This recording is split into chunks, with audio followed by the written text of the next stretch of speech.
Muy buenas noches, amigas y amigos. Mi nombre es Manuel López Sáenz y esta es la transmisión número 30 del contenido informativo Ciber Territorio Informativo, un espacio por la promoción de una cultura para el consumo y producción inteligente de contenido en la red. Hoy, 12 de marzo del 2019, contando ya la transmisión número 30 de este contenido, damos la bienvenida a quienes se incorporan: Vane Retana Vaz, que se incorpora a la transmisión, Brenda SH. Muy buenas noches a todas, a todos que se vayan incorporando como de costumbre y nos regalen el favor de su presencia. Pues bueno, decíamos que esta es ya la transmisión número 30 de este contenido Ciberterritorio Informativo. Y bueno, pues estamos con mucho gusto transmitiendo y trabajando para ustedes. La idea, como ustedes saben, buenas noches Moni, Tusi, Jackson, Ceci de la Rosa, muy buenas noches a todas y todos que se incorporan a la transmisión, sean bienvenidos, bienvenidas. Y decía yo que esta Jalis dice, buenas noches, amiguita, buenas noches. María Bonita, que se incorpora a la transmisión también. Magdalena Neri, muy buenas noches a todos, a todas.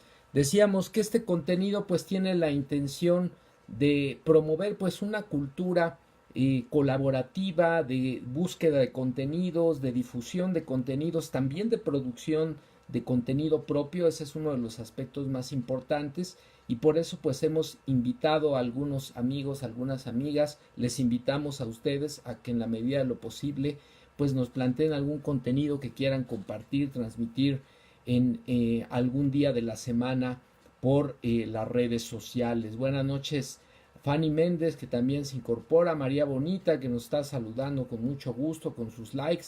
Pues muchas gracias, bienvenidas, bienvenidos todos, todas. Les recuerdo la posibilidad de que nos regalen un like en los videos, tanto aquí en Facebook como en el canal de YouTube Ciberterritorio Informativo Manuel López Sáenz. Suscríbanse, compartan los videos para que poco a poco lleguemos a más y más personas. Pues bueno, amigas, vamos a iniciar con la transmisión. Monitus y Jackson dice presente el equipo Cucú. Buenas noches también al equipo Cucú. Bueno, pues inicialmente teníamos una programación etiquetada con los hashtag criptocracia, hashtag cultura de la corrupción. Podemos hablar de una cultura de la corrupción, el hashtag la ciencia a la carta y teníamos el hashtag 30 años de la World Wide Web, que hoy se cumple en la creación de esta red mundial de información que conocemos como WWW, Internet, a partir de la cual pues podemos acceder a pues gran cantidad de contenido en la red, pero de último momento tuve acceso a un contenido que me pareció muy importante, sobre todo en este espíritu de trabajo social comunitario impulsado a través de las redes sociales con el hashtag, la etiqueta track. A ver, déjenme ver aquí, se me fue el nombre, pero es el desafío, es un desafío viral que está pululando por la red y que es el trash tag. Entonces vamos a platicar de estos contenidos, de esta barra de noticias, de información que tenemos preparada como de costumbre para ustedes. Y bueno, pues comenzamos sin más preámbulo. Amigas y amigos, pues hoy iniciamos con este contenido denominado o etiquetado con el hashtag criptocracia y es un contenido relacionado con pues lo que como ustedes saben fue el cumplimiento de los 100 días ya de gobierno del presidente de México Andrés Manuel López Obrador. Esto implicó pues la realización de su informe, como lo comprometió al inicio de la administración, a 100 días de gobierno. Y este contenido digital lo recuperamos del portal de noticias SDP Noticias. Es un contenido publicado el día de ayer, 11 de marzo, y está firmado por Ernesto Villanueva.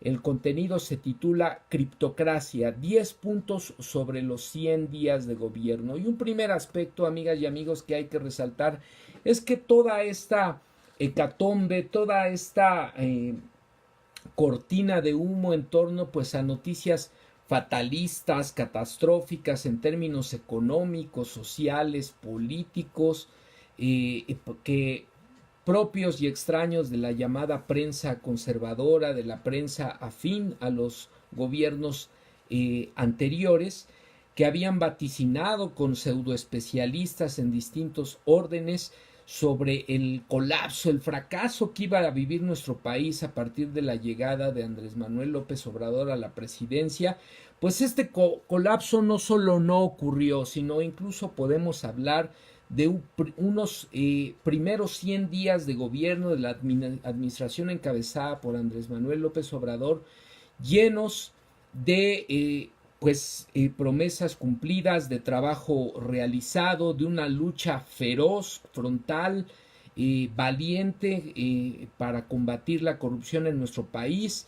Y bueno, que efectivamente esto nos tiene con la expectativa de el cumplimiento de metas cada vez más y más altas. Dice por ahí Ceci de la Rosa, ¿quieres que lleve la relatoría? Bueno, pues lleva la relatoría para no perder la costumbre. Muchas gracias. Y decíamos, bueno, estos primeros 100 días tienen evidentemente la aprobación de la mayoría de la población. Se han publicado encuestas en diferentes medios impresos, digitales, televisoras, a nivel internacional también medios de comunicación que han hablado de un alto nivel de aprobación de la población a la administración de Andrés Manuel López Obrador durante estos primeros 100 días, llegando incluso a un 80% de aprobación, que pues evidentemente es notable, sobresaliente. Dice así la nota, amigas y amigos: pocos apostaban que el nuevo régimen, que ya no gobierno, llegaría incluso a sobrevivir. Nada de las profecías catastróficas de los adversarios del presidente Obrador, incluso antes que tomara protesta como presidente de la República, se ha cumplido. Veamos a través de 10 puntos que nos comparte Ernesto Villanueva qué ha sido de estos contrastes catastróficos en contrario a lo que realmente ha sucedido, ¿verdad? Primero, el nuevo aeropuerto en Texcoco fue el primer desencuentro entre Andrés Manuel López Obrador y las cúpulas empresariales. Se trató de una decisión política más que económica para reconstruir en los hechos los ámbitos de acción del titular del Ejecutivo Federal y los principales empresarios del país. AMLO ganó la partida con creces, dice Villanueva. El mensaje del miedo, de la zozobra, del caos que viene producto de los expertos comunicacionales para inocular desestabilización en el país, simple y sencillamente no se internalizó. Quienes muestran, entre los mexicanos, quienes muestran los primeros pasos hacia una cuna de cultura cívica. Los empresarios perdieron la partida.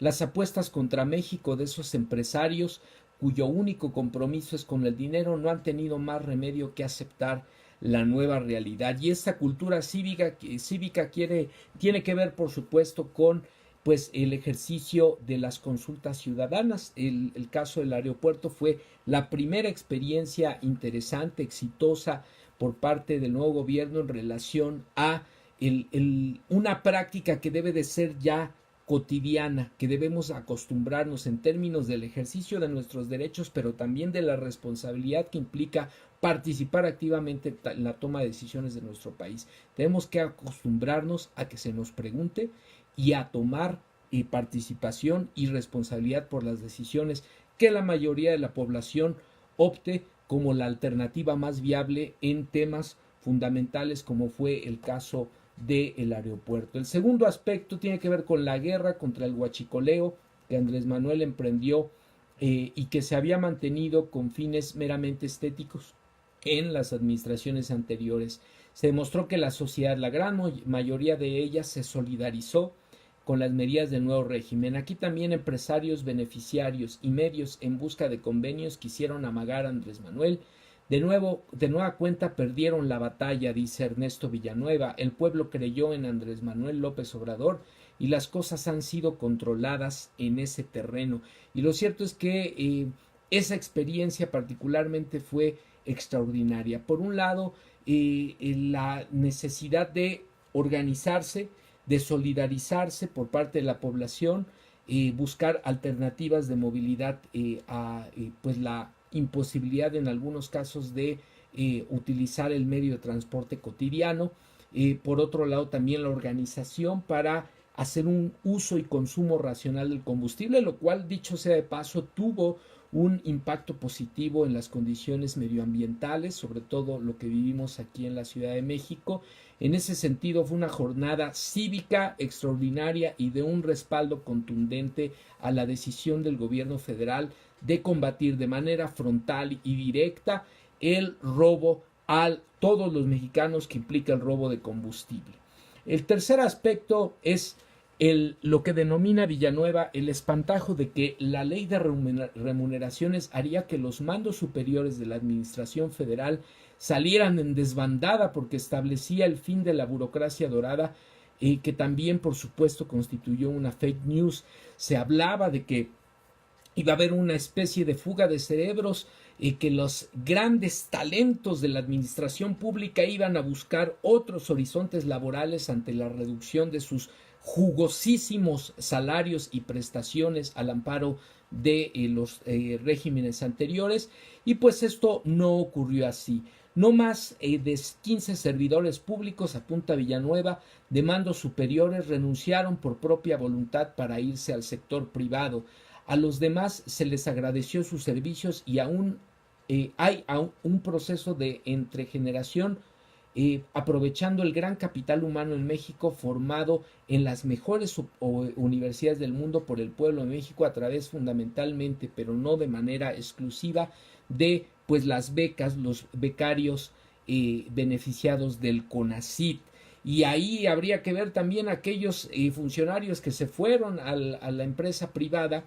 Habría que ver si en la empresa privada encontraron estas grandes prebendas que obtenían al amparo del poder y del dinero público, salarios millonarios, prestaciones insultantes para la mayoría de la población que vive en condiciones de pobreza y de pobreza extrema. Entonces habría que hacer un seguimiento, sería interesante verificar qué ha sido de esos cuantos empresarios, funcionarios, perdón, que se fueron a la empresa privada y si recibieron por lo menos la mitad de lo que estaban recibiendo en términos de sus salarios excesivos, onerosos, injustificables frente a una población sumida en condiciones de pobreza. Por otro lado, en el cuarto aspecto que cita Villanueva, dice: el pronóstico de que la paridad peso-dólar afectaría la moneda nacional tras ser aprobado el presupuesto de egresos de la Federación tampoco se cumplió. Paradójicamente, AMLO llega con la mejor paridad cambiaria del México contemporáneo, por lo menos lo que ha ocurrido en los últimos 20 años. El mejor desempeño de nuestro peso y el mejor desempeño de nuestra economía. El quinto aspecto que resalta Villanueva es las pensiones a expresidentes y privilegios, los más caros del mundo, por cierto, fueron eliminados. Peor aún, el ejército tuvo que ir a casa de los últimos presidentes de la República para quitarles el equipo automovilístico que ilegalmente mantenían en su poder. Fíjense ustedes, no solo se resistieron a perder sus privilegios, sino que además prácticamente podríamos hablar de un robo, de una retención ilegal de vehículos que no son de su propiedad, que son propiedad del gobierno, de todos los mexicanos, y que las Fuerzas Armadas tuvieron que ir a decirles: por favor, devuelvan lo que no es suyo. Esta medida generó una catarsis en la opinión pública, más que por el momento de ahorro, por terminar con el cinismo, el desprecio de esos mexicanos que jamás imaginaron que se habría de aplicar una normativa de esa naturaleza. Ya la hoy diputada Verónica Delgadillo, antes senadora, había hecho de este tema su agenda legislativa con una significativa incidencia. El sexto punto resalta el periodista, el Estado Mayor Presidencial, que no se compara con ningún otro corporativo de élite militar a nivel mundial, en el cual pues fue restituido a las fuerzas armadas en distintos ámbitos, tanto el ejército como la marina, y vale la pena decir, como resalta aquí la nota, que ese Estado Mayor Presidencial no lo tenía ni el mismo presidente Trump ni Vladimir Putin, que dirigen, por cierto, a dos de las principales potencias mundiales económicas y militares de nuestro planeta. El séptimo tiene que ver con el amplísimo predio conocido como Los Pinos, que dejó de funcionar como casa y oficina presidencial a ser un espacio abierto a la ciudadanía y de promoción de la cultura y de la historia de nuestro país. El octavo aspecto tiene que ver con el producto de las expresiones más desafortunadas del imaginario colectivo. Las Islas Marías se dejan de ser, por decreto presidencial recientemente, una cárcel, un centro penitenciario, a ser un espacio que estará dedicado al desarrollo de conocimiento científico sobre el mar y el acceso a las ciencias del mar por parte de niños y jóvenes de nuestro país. Deja de ser una cárcel y se convierte en un centro científico y de acceso a el cuidado del medio ambiente, o de una promoción para el cuidado del medio ambiente.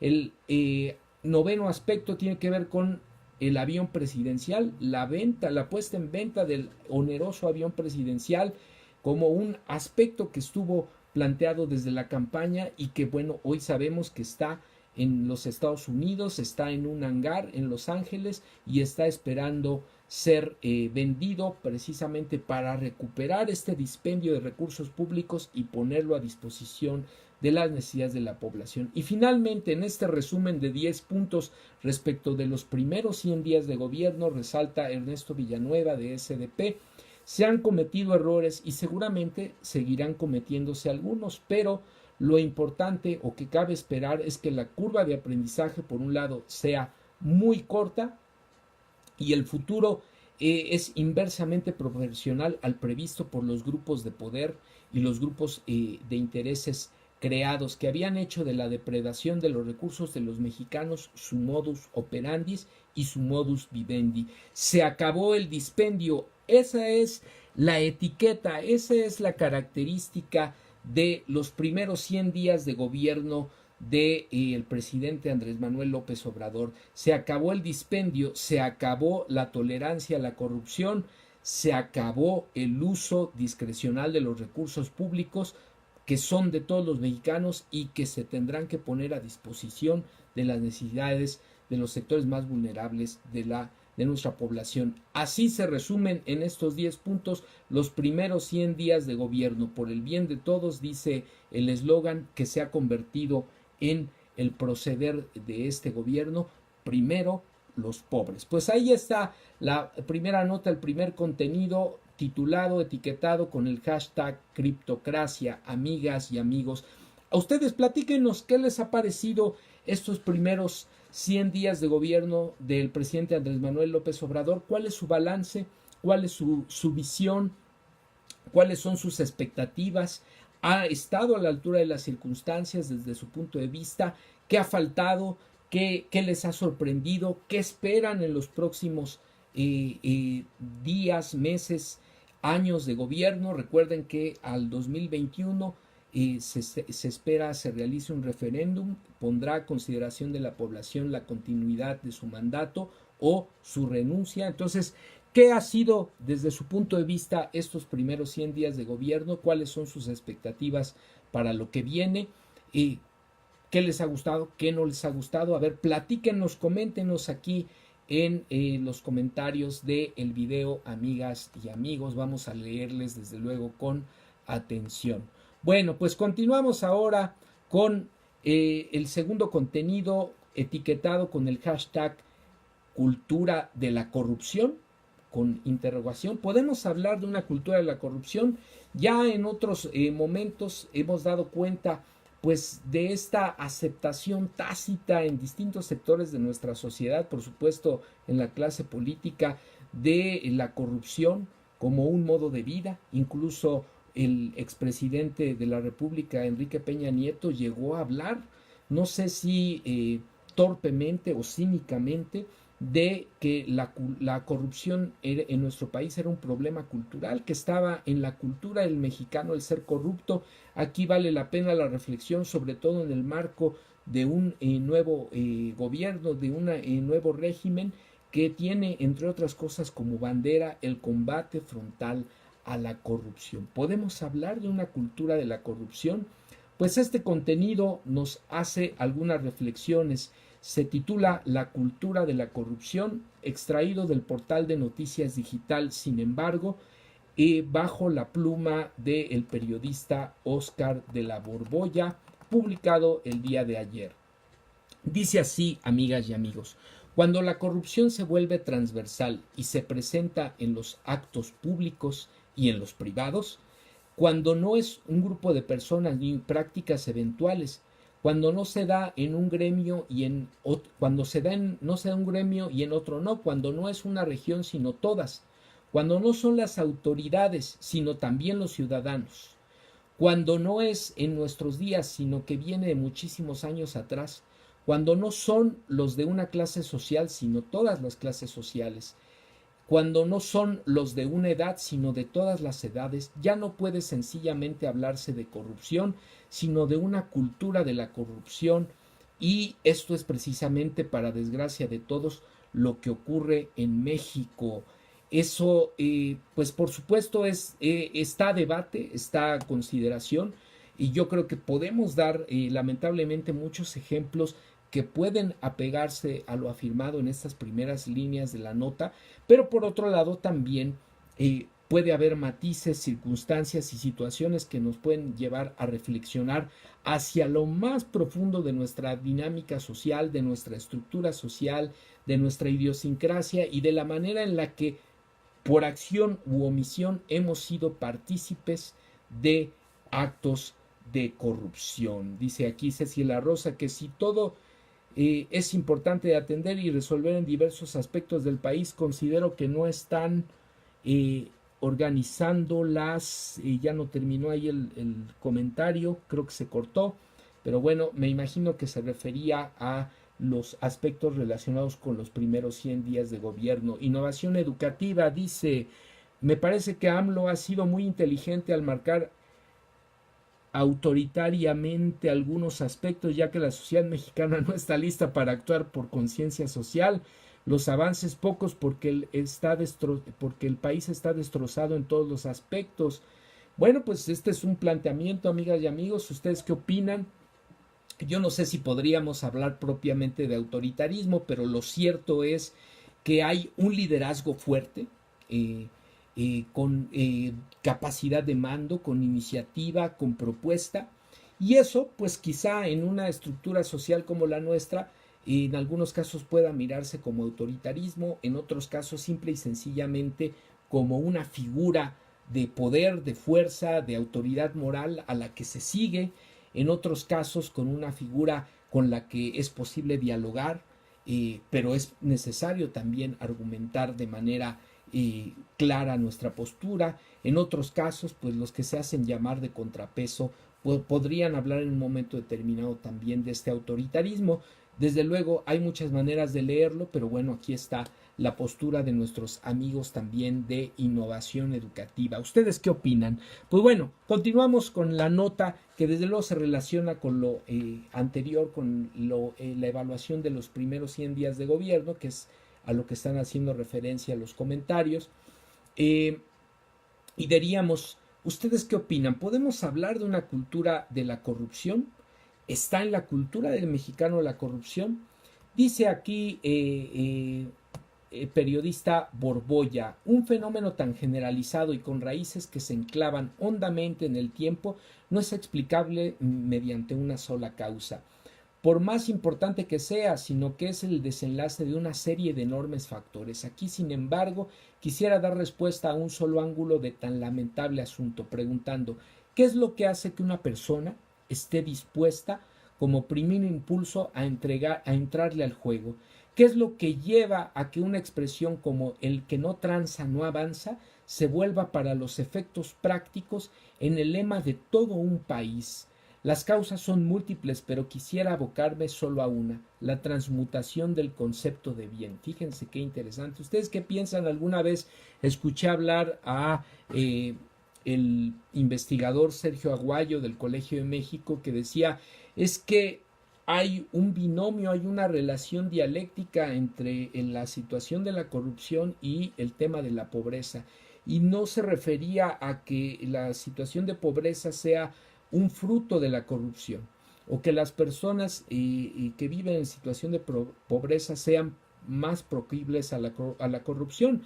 Lo cierto es que, por ejemplo, en el caso de las penas económicas, de las sanciones económicas por el incumplimiento de alguna ley, de alguna norma en nuestro país, son notablemente onerosas para la mayoría de la población si consideramos la condición del salario mínimo como característica del poder adquisitivo precisamente la mayoría de los habitantes de nuestro país. Entonces, ahí él decía, es más barato no cumplir la ley que cumplirla. Y entonces esto implicaba que muchas veces el factor económico se convertía en ciertos sectores de la población en un elemento detonante o que generaba condiciones para prácticas de corrupción, ¿no? Es más barato dar la mordida que pagar la multa, perdón ustedes, ¿en qué estaremos pensando? La multa completa, la sanción administrativa y económica completa. Entonces, por ahí esta postura, pero dice Borbolla, nos habla de una transmutación del concepto de bien como elemento explicativo para hablar de una transición a una cultura de la corrupción. No me refiero al bien en sus sentidos religiosos o morales, continúa la nota, sino a un sentido cívico, que no implica más que a la inclinación de hacer en todos los casos lo correcto y en congruencia con ello. Ser un buen ciudadano o un ciudadano bueno, este ser bueno paulatinamente fue transformándose en el imaginario del mexicano en ser tonto. Y fue así como asistimos a la aparición de un paradójico sinónimo. Ser bueno equivale hoy a ser, dice la nota, lo cito textual, ser bueno equivale hoy a ser un pendejo. Y por supuesto, nadie quiere serlo. Entonces, ahí está, digamos, una de las explicaciones que encuentra Borbolla. La carga negativa de dicha denominación ha quedado asociada a la acción correcta, pues si yo no aprovecho la oportunidad, la aprovechará otro. Si yo hago lo correcto, seré un pendejo y a otro será el listo. Este listo, abusado, chingón. Es lo que hoy se considera ser bueno. No es buen tiburón el que no salpica. Esta visión, cosmovisión o como la he llamado cultura de la corrupción, tiene su fundamento en la permutación del valor cívico de bien, pues ya no es actuar correctamente, sino ser listo y por ende ser un chingón. Termina Oscar de la Borbolla. La impunidad y el ejemplo que dan quienes sí llegan, quienes ganan, quienes sí la hacen, ha creado este clima en donde la corrupción se ha vuelto sistémica. Desmontar la nueva idea de lo correcto, como salirse con la de uno se joda quien se joda, es uno de los obstáculos más graves a vencer si aspiramos a recuperar como pueblo la salud, porque hoy por hoy estamos podridos de arriba abajo y de derecha a izquierda, como puede comprobarse hacia donde quiera que dirijamos la vista. Pues bueno, ahí está el planteamiento. ¿Ustedes qué opinan, amigas y amigos? Podemos hablar de una cultura de la corrupción. Se ha normalizado, universalizado este pensamiento, el que no tranza no avanza, el que no aprovecha la oportunidad, aunque se sepa irregular, inadecuada, corrupta, entonces es torpe, es tonto, está actuando de manera absurda, o lo que está permeando en este momento de nuestras vidas tiene que ver con la legitimación de las prácticas de corrupción. Aceptamos las prácticas de corrupción en los hechos, aunque las rechacemos en el discurso. ¿Qué pasa? ¿Qué es lo que estamos viviendo cotidianamente en nuestras familias, en nuestras comunidades, en nuestras escuelas, en nuestros centros de trabajo? ¿Cuál es nuestra relación con la corrupción? ¿Ustedes cómo lo ven, amigas y amigos? Yo creo definitivamente que no podemos hablar de una cultura y de que esté en la cultura del mexicano la corrupción. Lo que sí es que lamentablemente hemos vivido un proceso sociohistórico de la mano también de un régimen altamente corrupto, putrefacto, promotor de este tipo de prácticas como una especie de pacto social de tolerancia, a partir del cual pues lamentablemente hemos aprendido, o muchos han aprendido, a invisibilizar algo que a todas luces es irregular, que es inadecuado y que no debe de permitirse. En ese sentido, uno de los problemas que hay que atender socialmente y también en el ámbito educativo en un país como el nuestro, pues es el tema de no normalizar este tipo de prácticas, no invisibilizarlas, hablar de ellas, reflexionar, trabajar en una educación por los valores, trabajar en una educación desde la ética, porque precisamente esa es una manera de romper con esta normalización de las prácticas de corrupción. Nos dice aquí Ceci de la Rosa, sí, se cortó, mencionaba que lo que me podría inquietar es que se está dando prioridad a cosas que podrían resolverse en fragmentos y que hay cosas que requieren atención de manera urgente. Algo desfasado el comentario. Saludos. Bueno, tiene que ver con la nota anterior sobre la evaluación de los primeros 100 días de gobiernos. Pasa que la corrupción, ya este comentario en relación a la nota que estamos terminando, se volvió un tema de comodidad y que el gobierno ayudó mucho para hacernos la vida más fácil, aunque sea incorrecto. Y es que a la postre podríamos pensar en que se facilitan las cosas, pero ¿cuáles son las consecuencias? Pensemos, acabo de ir a verificar mi carro. Mi carro, por la condición mecánica, da perfectamente los niveles sin ningún problema para obtener el holograma cero. Sin embargo, por el modelo ya no me estarían otorgando el holograma. Habría mecánicos que me dirían, pues con una mordidita, con el brinquito, en el verificentro fulano puedes acudir y ahí sin problema te van a dar la calcomanía. Quizá en el caso mío no tenga una decisión de esa naturaleza un impacto ambiental porque mi carro está en condiciones adecuadas. Sin embargo, este tipo de prácticas abonarían a la continuidad de este tipo de acciones, mismas que a su vez van a generar que automotores que no están en las condiciones mecánicas óptimas estén circulando con un holograma que no les corresponde, y esto a la postre tiene un impacto en el ambiente y en la salud, en la calidad de las condiciones medioambientales y en la salud de todos. Ahí no hay elección.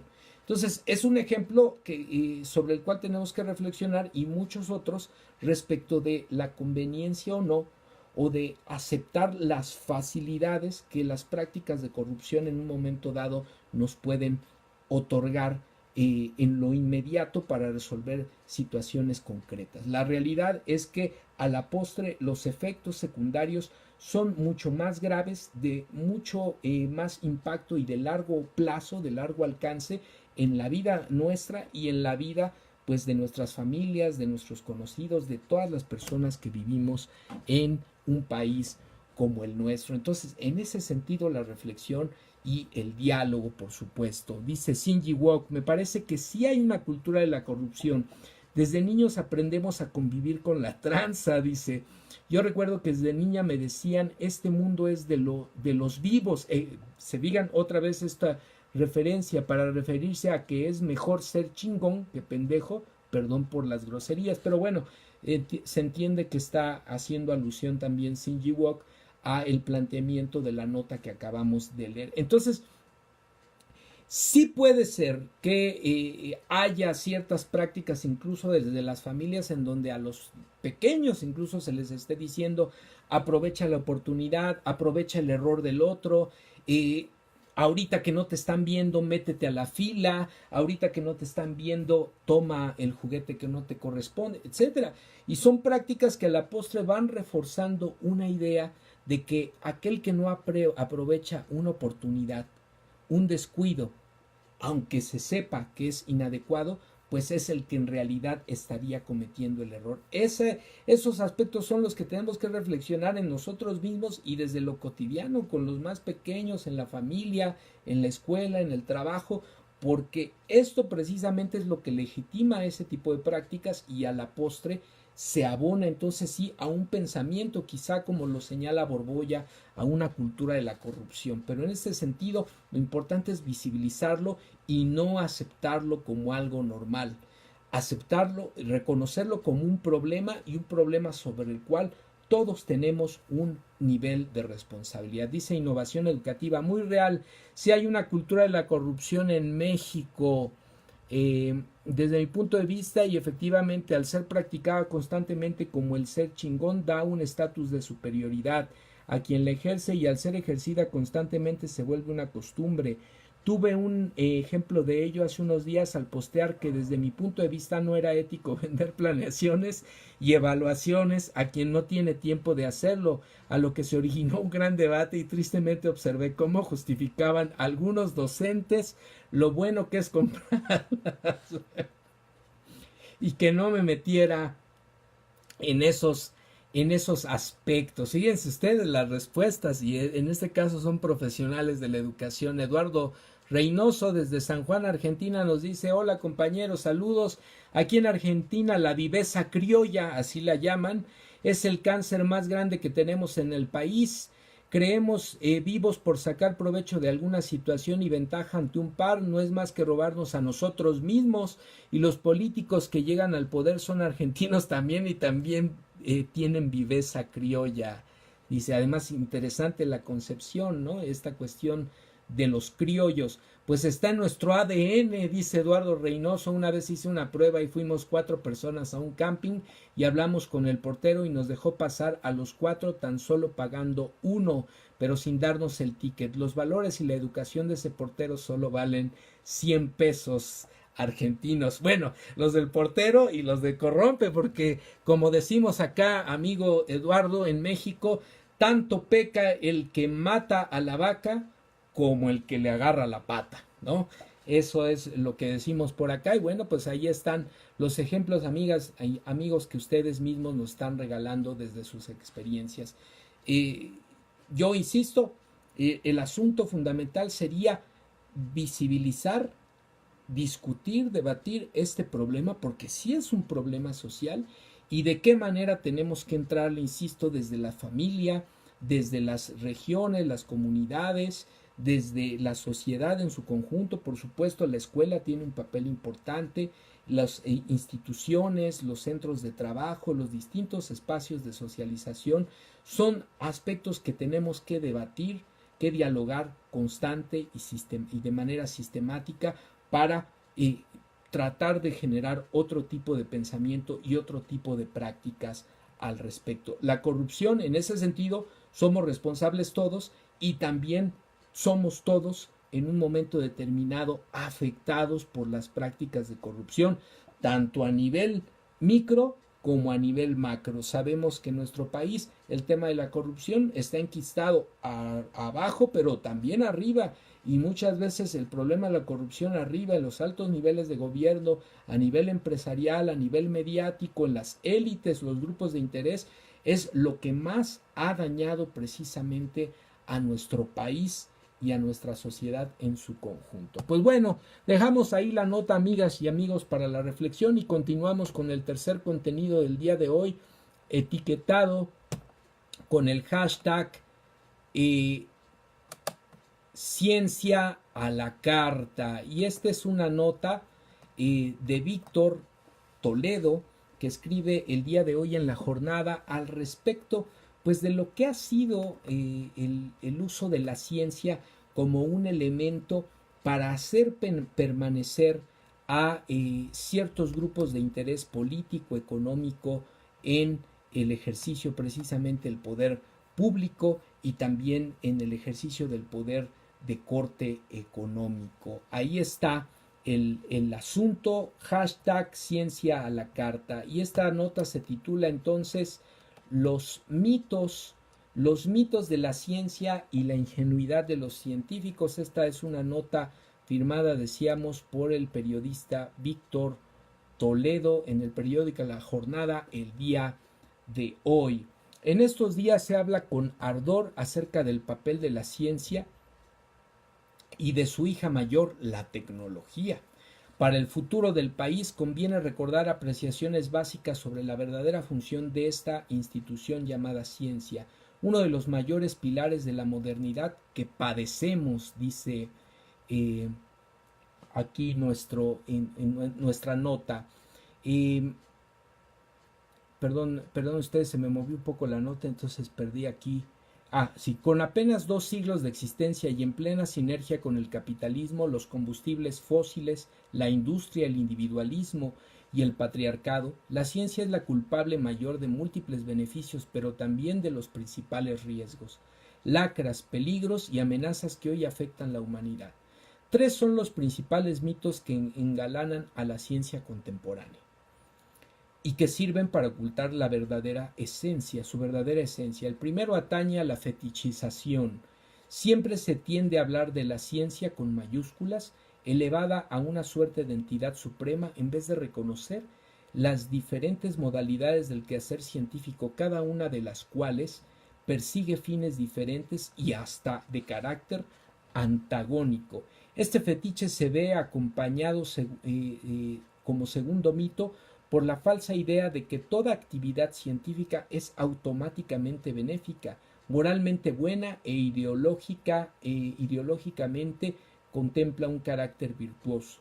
Santos del conocimiento, dice Toledo, héroes de la objetividad, mártires por la humanidad, abnegados practicantes del experimento. Su mayor virtud, se afirma, es la de haber sometido a la pasión y eliminado a la subjetividad de sus análisis.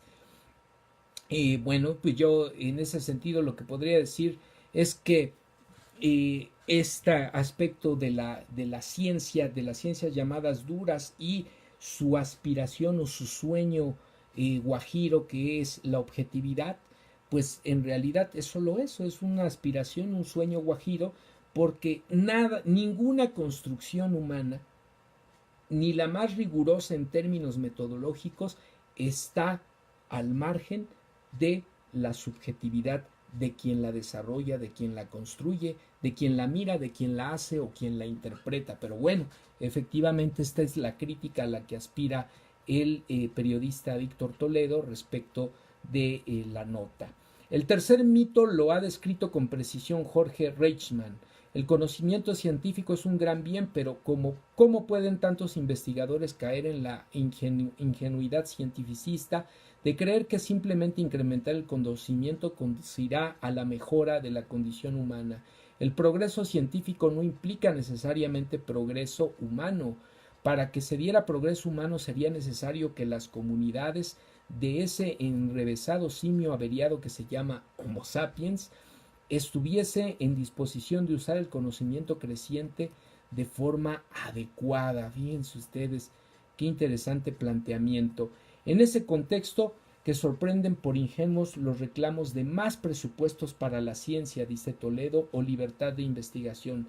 En México, la política pública en la materia ha carecido de discusión seria y profunda, y ha seguido los vaivenes marcados por los grupos de poder incrustados en puestos clave de gobierno y de la academia, grupos que imponen sus líneas de investigación y sus visiones en ocasiones anacrónicas y que, como sucede en el caso de la UNAM, buscan controlar áreas como la biotecnología, la ecología, la biomedicina, la química y las ingenierías. Hoy hace falta poner sobre la mesa la discusión de los objetivos y la orientación del Programa Nacional de Ciencia y Tecnología, que se ocupe de la resolución de los mayores y más urgentes problemas de la nación, sin perder de vista el conflicto que se da entre una ciencia mercantilizada y una ciencia comprometida con el bienestar social y el ambiente del país y del planeta. Hoy la verdadera ciencia se mide por su poder para resolver problemas, no para crearlos, y este desafío atañe por igual a todas las comunidades científicas del país y del mundo, continúa y concluye Víctor Toledo. Y es que en ese sentido, amigas y amigos, cuando uno se introduce en este menester, por ejemplo, de la investigación, en mi caso, yo que estoy desarrollando línea de investigación sobre educación y uso de las nuevas tecnologías, se da uno cuenta que sigue imperando esta supremacía imaginada de las llamadas ciencias duras en el ámbito del desarrollo científico y la generación de conocimiento. Las políticas de apoyo a la generación de conocimiento a través de la investigación por parte del CONACYT, por ejemplo, siguen privilegiando los estudios de corte matemático, las de corte físico, químico, las ingenierías, es decir, las llamadas ciencias duras por encima de los estudios relacionados con las ciencias sociales y las humanidades. Por supuesto, los estudios sobre educación pasan a segundo término, y esto es algo de lo que reflexiona Toledo. ¿Cuántas veces este desarrollo científico de las llamadas ciencias duras, que desde luego es importante, no genera conocimiento aplicable en términos de la solución de problemas sociales, y por el contrario sí está construyendo élites, grupos de interés que están más preocupados por la obtención de recursos que precisamente por la generación y uso social del conocimiento? Estas son algunas de las reflexiones que yo me he encontrado en el trabajo cotidiano y que evidentemente se relacionan con el planteamiento de Víctor Toledo. Es necesaria una ciencia de carácter social, una ciencia sensible a las problemáticas de un país, de una sociedad, de comunidades como las nuestras, y sobre todo es importante una ciencia que promueva el bienestar de la población por encima de cualquier otro privilegio o canonjía, o simple y sencillamente el estatus del científico por ser científico en sí mismo. Entonces, esta es la reflexión, la nota que comparto con ustedes. Yo sé que muchas de ustedes son profesionales de la educación, algunos otros son estudiantes de otras carreras, profesionistas que se desempeñan en distintos ámbitos. Seguramente en su actuar cotidiano se han enfrentado a este dilema, ¿no? Cuando el conocimiento que se requiere es retomado de alguna investigación, de alguna teoría, de alguna fuente de capacitación, de profesionalización, y cómo este conocimiento sí está contextualizado, sí está cercano a la realidad en la que nosotros nos empeñamos y tenemos que resolver los problemas de las personas de carne y hueso, y cuando simple y sencillamente es un conocimiento al margen del contexto, generado en laboratorio, generado más por un interés de carácter económico, de carácter academicista o del estatus, que generado para ser utilizado o pensado para resolver las necesidades y problemáticas de las personas. Yo creo que todos de alguna manera hemos vivido esta problemática, y bueno, aquí la nota es la que hace reflexión. El conocimiento lo queremos para resolver nuestros problemas de la vida cotidiana,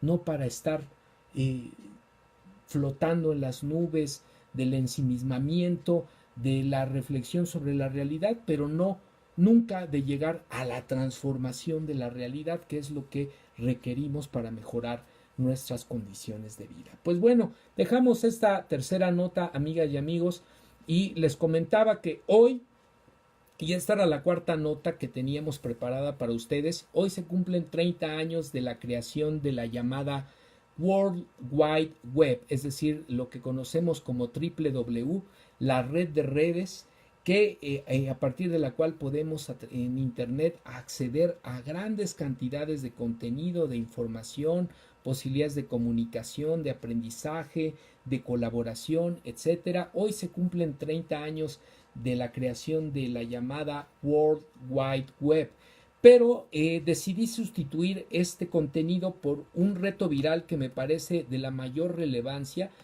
sobre todo porque tiene que ver con algo que hemos tratado de promover acá, y que es el uso social, el uso comunitario, el uso colaborativo de las nuevas tecnologías de la información y la comunicación.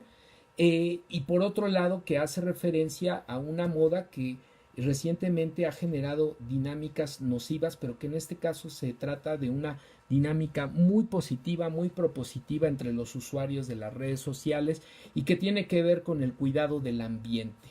Esta nota la retomo del portal digital RT Noticias y se titula, está etiquetada con el hashtag track, ahí otra vez se me fue, perdón, trash tag, o sea, basura etiqueta. El desafío, la nota se titula El desafío viral que reta a limpiar lugares llenos de basura para luego mostrar los resultados. Fíjense, amigas y amigos, qué extraordinario reto, qué iniciativa tan apropiada, sobre todo en un contexto como el que estamos viviendo, de una hecatombe medioambiental, de una crisis sanitaria y pues de cuidado del ambiente que estamos enfrentando precisamente por el manejo inadecuado de los desechos, de los residuos, y que en este caso pues se plantea la viralización de un reto que tiene la intención de promover prácticas de cuidado del ambiente, de limpieza, de manejo inteligente y adecuado de los desechos, de los residuos que cotidianamente se producen en nuestra comunidad, en nuestro contexto inmediato. Y entonces dice así la nota: a diferencia de otros retos virales, este desafío denominado Trash Tag tiene un impacto positivo en el mundo real.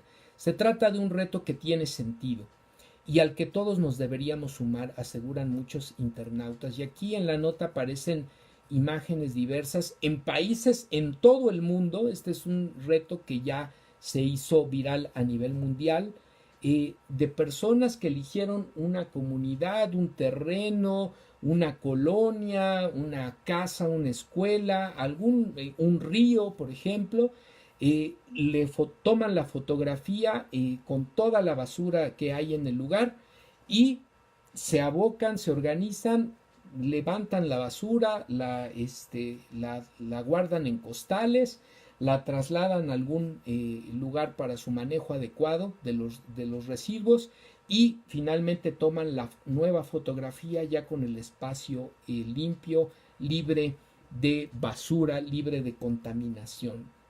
Dentro de la tendencia de los retos en las redes sociales, uno específicamente beneficioso ha ganado gran popularidad desde el pasado fin de semana. Este además es un reto reciente.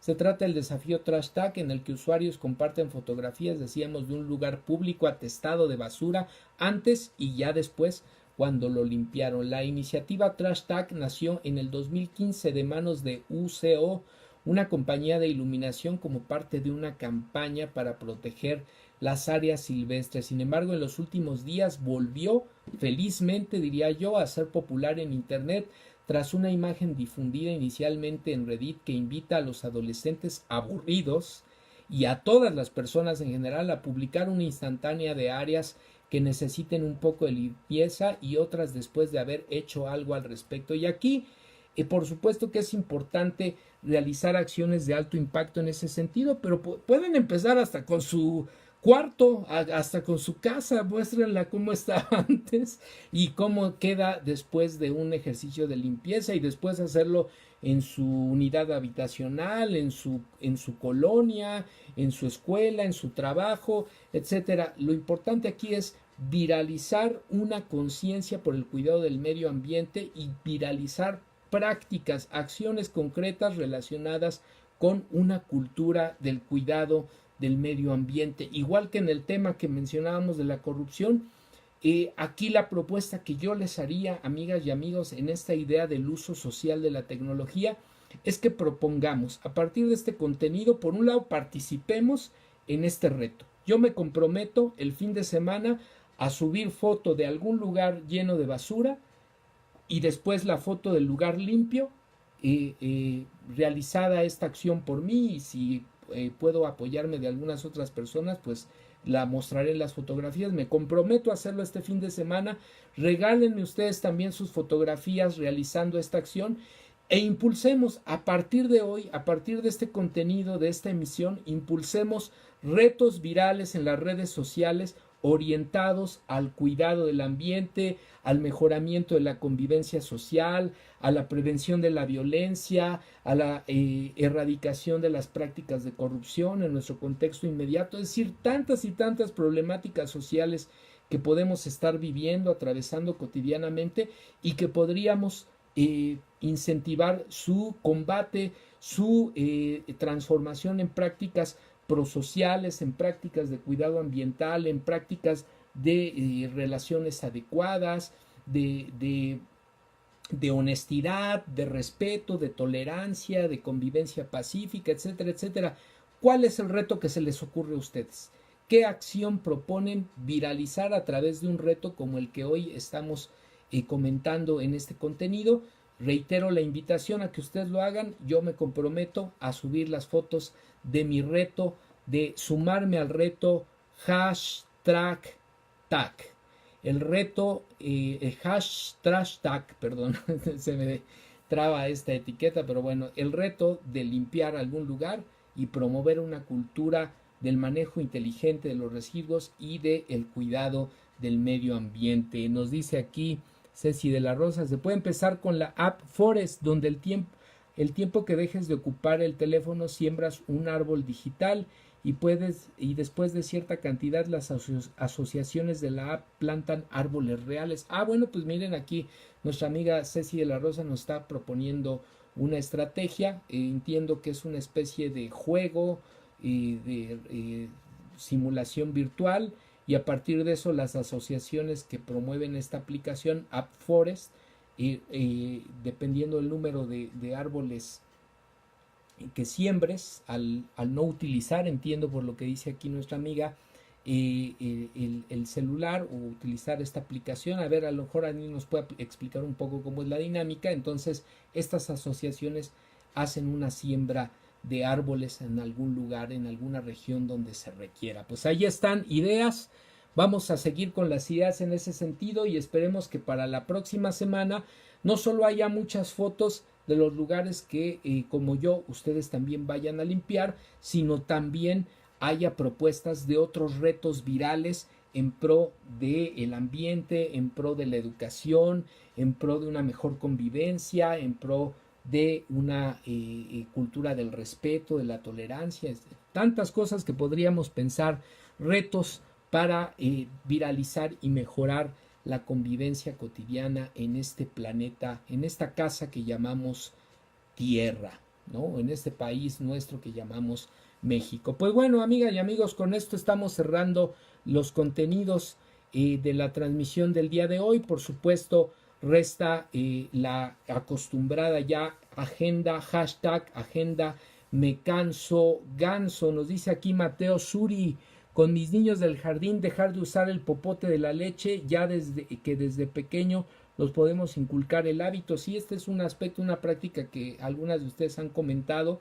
Y el otro aspecto sería, bueno, si están ya los popotes ahí, que no se vayan a la basura, ¿cómo los podemos reutilizar como material de trabajo para construir algunas estructuras? No sé, ustedes en ese sentido tienen más ideas al respecto. También es necesario, hay mucho material que ya está, aunque no lo usemos nosotros, se puede ir a la basura o alguien más lo puede usar. Entonces pensemos más bien en una reutilización, cómo lo podemos contener utilizándolo de una manera inteligente.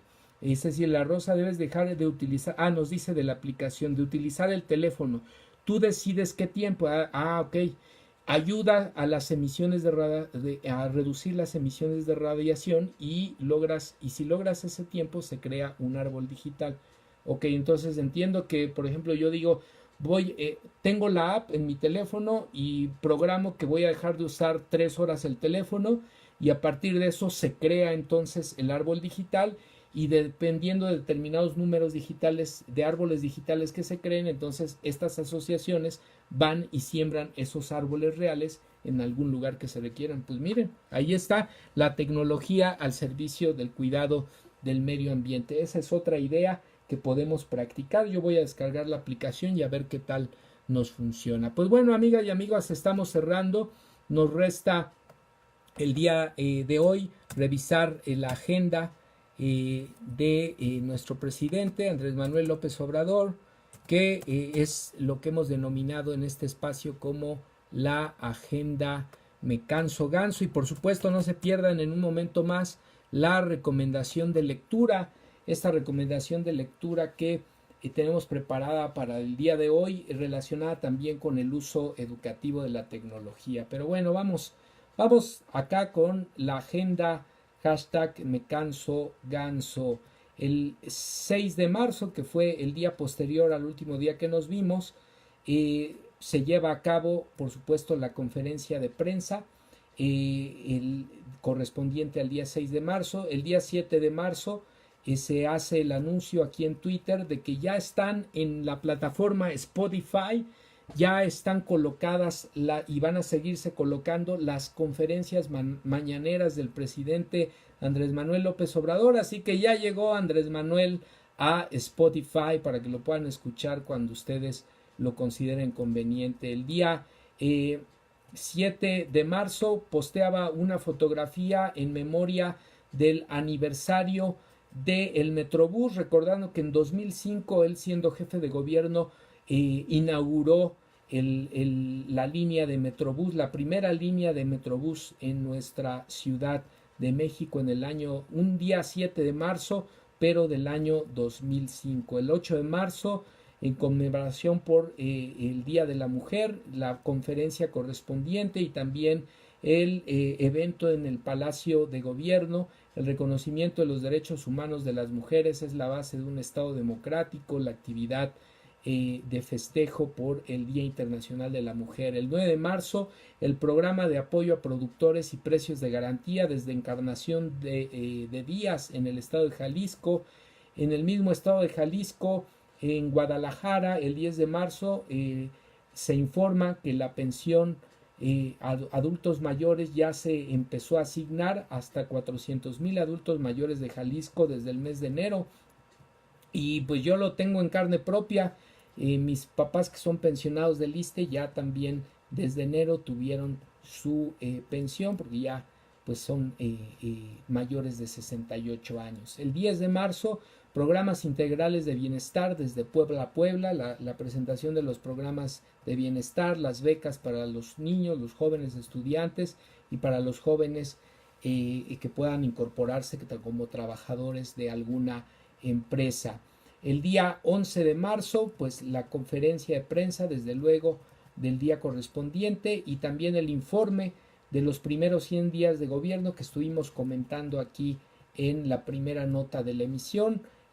Hace 16 horas la conferencia de prensa del día de hoy, y también hace 11 horas la recepción en Palacio Nacional de integrantes del Comité Judío Americano, que se trató de temas de cooperación económica y amistad entre los pueblos, en el caso de el pueblo judío, Israel, y el pueblo de México. Y bueno, hace 8 horas también tuvo una charla con el presidente electo de El Salvador, Nayib Bukele, que sobre la cooperación para el desarrollo como opción para disminuir el fenómeno migratorio desde Centroamérica y por nuestro país hacia los Estados Unidos. Pues esa fue la agenda hashtag Me Canso Ganso desde el día 6 de marzo, y con ello vamos cerrando, amigas y amigos. La recomendación de lectura del día de hoy es este libro que se titula Educar en la era digital sin perder lo esencial, una guía que sirve para incorporar positivamente las TIC en el proceso de enseñanza-aprendizaje, de Belinda Abud y Julieta Lujambio. En este caso, esta obra se publicó en el año 2015 por la editorial Limusa y pues está dirigida a cualquier protagonista del proceso educativo. Esta colección aborda los temas y problemáticas propios de la cultura docente, está integrada por contenidos clásicos, sociales, psicológicos e institucionales para lograr la construcción de una perspectiva transdisciplinaria del trabajo del maestro dentro y fuera del ámbito escolar. La colección Formación y Práctica Pedagógica busca difundir a través de cada contenido los debates, preocupaciones, proyectos didácticos e investigaciones de quienes trabajan en el terreno educativo. En cada título se profundiza en un tema específico elaborado por especialistas. En este caso tiene que ver con el uso educativo de las TIC, y voy a leer un pasaje breve de esta obra para ustedes que me llamó mucho la atención. En la utopía del ciberespacio, término creado por William Gibson en su novela Neuromancer, en el cual viajan millones de datos e informaciones de todo tipo y al cual tienen acceso millones de usuarios, se refleja el concepto de una tierra sin fronteras y de vastas oportunidades, donde podrá edificarse una colectividad democrática, tolerante, igualitaria, en la cual el individuo y la difusión del poder serán las categorías imperantes, pero a la vez los derechos de propiedad y la derrama económica acentuarán las consecuencias del mercado libre. Al parecer, esta utopía está demasiado cercana y seguramente llegó el momento de que hagamos los ajustes e implementaciones sociales necesarios para que los grandes valores humanos no se pierdan en aras de la tecnología. Al contrario, debemos estar atentos y participativos para juntos lograr el uso ético de las telecomunicaciones y que éstas incidan en la construcción de escuelas inclusivas, respetuosas de la diversidad y promotoras de la equidad. Y bueno, un uso ético que es el que nos propone este libro Educar en la Era Digital sin perder lo esencial, es el ejercicio, por ejemplo, del reto de recoger la basura o algunos otros retos que ustedes puedan proponer. Un uso social de la tecnología para atender, para resolver los problemas a través sociales y ambientales, a través de una cultura de la participación. Pues amigas y amigos, ahí está entonces la recomendación de la lectura del día de hoy, y con ello pues estamos terminando la transmisión, no sin antes por supuesto mandar los saludos correspondientes a quienes nos regalaron el favor de su presencia: Vane Retana Vaz, Brenda SH, Monitus y Jackson, Ceci de la Rosa. Muchos saludos a todas y a todos. Nos decía en la transmisión Jais, María Bonita, Magdalena Neri, María Bonita nos decía Oli, Fanny Méndez. Muchos saludos, Monitus y Jackson, presente el equipo Cucú, buenas noches. Rulo Cerati, amigo, esperamos tu contenido pronto. Muy buenas noches, Eduardo Reynoso, saludos. Sinji Wok, saludos. Alinka Salinger Pale, saludos. Ivonne Bombón, saludos. Innovación Educativa, saludos. Connie Chávez, saludos. Itza Rosales, Avi Parra, Denise Hernández, Itzel Santos, saludos. Cintia Isa, Anet Ibarra, Alicia Mel, saludos. Los comentarios que nos hacían en la transmisión: Aidel Luébano, saludos. Daniela Alcaraz, saludos. Sinji Wok, Mari R. Jiménez, saludos. Innovación Educativa, Lore TL, Eduardo Reynoso, que nos hacía su comentario. Chío Franco Ram, Somari Medellín, saludos. Eduardo Reynoso, este comentario ya no lo alcanzamos a leer en la transmisión. Escuchar el balance de los primeros 100 días de su nuevo gobernante me pone feliz por ustedes. Sé que han sufrido, espero les vaya mejor ahora aquí. No le veo mucho futuro, se refiere a su país, y eso me pone muy triste por Argentina, que es su país. Estamos yendo directo a lo que hoy es Venezuela, dice Eduardo Reynoso. No te preocupes, amigo, tengo noticias de que pronto las cosas van a mejorar. Ahí anda Cristina Fernández de Kirchner posicionándose nuevamente. Esperemos que resista el embate del gobierno de Macri. Bueno, Clara Cruz Fernández, saludos. Mateo Suri, saludos. Magali Silva, Mateo Suri, saludos a todas y todos que nos regalaron el favor de su presencia el día de hoy. Hoy 12 de marzo del 2019, en la transmisión número 30 ya del contenido Ciberterritorio Informativo, un contenido por la promoción de una cibercultura para el consumo y producción de contenido inteligente en la red.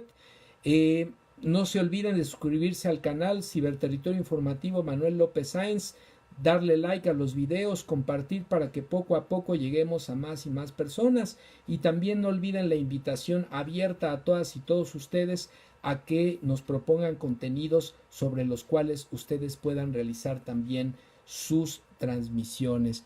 Pues me despido de ustedes, mi nombre es Manuel López Sáenz, les deseo que descansen, muy buenas noches y hasta la próxima. Por supuesto, no se pierdan el próximo lunes Ciberterritorio Socioemocional con la maestra Ángeles Dávalos, Nosotros nos volvemos a ver el martes a las 10 de la noche y el 29 de marzo nuevamente tenemos la transmisión número 3 del contenido Ciberterritorio Bohemio. Muy buenas noches, que descansen. Hasta la próxima.